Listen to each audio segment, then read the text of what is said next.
আসসালামু আলাইকুম এভরিওয়ান, আপনারা সবাই কেমন আছেন? এই তো আলহামদুলিল্লাহ আমি খুব ভালো আছি।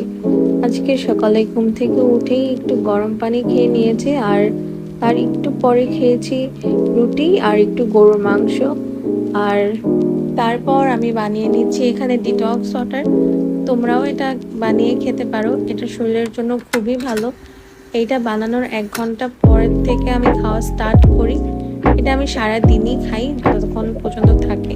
তারপর দেখি বাবা মাছ আর মুরগির মাংস নিয়ে আসছে, আম্মু ওটাই কাটছিল। তারপর আম্মুকে একটু হেল্প করলাম, আর আম্মু বললো রান্না করতে একটু, তা আমি ওনার একটু রান্না বান্নাতে একটু হেল্প করে দিলাম। আর এটা লাউ না কোদো আসলে আমি শিওর বলতেই পারছি না। যাই হোক, এখানে আমি আলু ভর্তা বানাবো, তাই আলু সিদ্ধ করে নিয়েছি আর পেঁয়াজগুলোকে একটু ভেজে নিচ্ছি।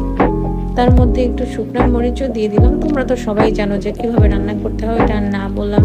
রান্না বান্না শেষ করে আমি শাওয়ারের জন্য চলে যাই। দেন শাওয়ারটা কমপ্লিট করে আমি দুপুরের খাবার খাওয়ার জন্য বসে পড়ি। আর আজকে দুপুরে সব আমার পছন্দের খাবার রান্না হয়েছিল। খাবার দাওয়া শেষ করে বিকালের দিকে একটু ছাদে যাই, দেন ছাদে কিছু সময় থেকে নিচে চলে আসি।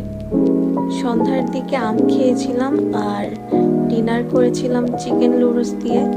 দেন খাওয়া দাওয়া শেষ করে আমি ঘুমানোর জন্য চলে যাই। আর খুব সুন্দর বৃষ্টি হচ্ছিল, তাই আসলে খুব তাড়াতাড়ি ঘুম চলে এসেছে। আর এই ছিল আজকে আমার ভিডিও। যদি ভালো লাগে তাহলে পাশেই থাকবেন। আল্লাহ হাফেজ।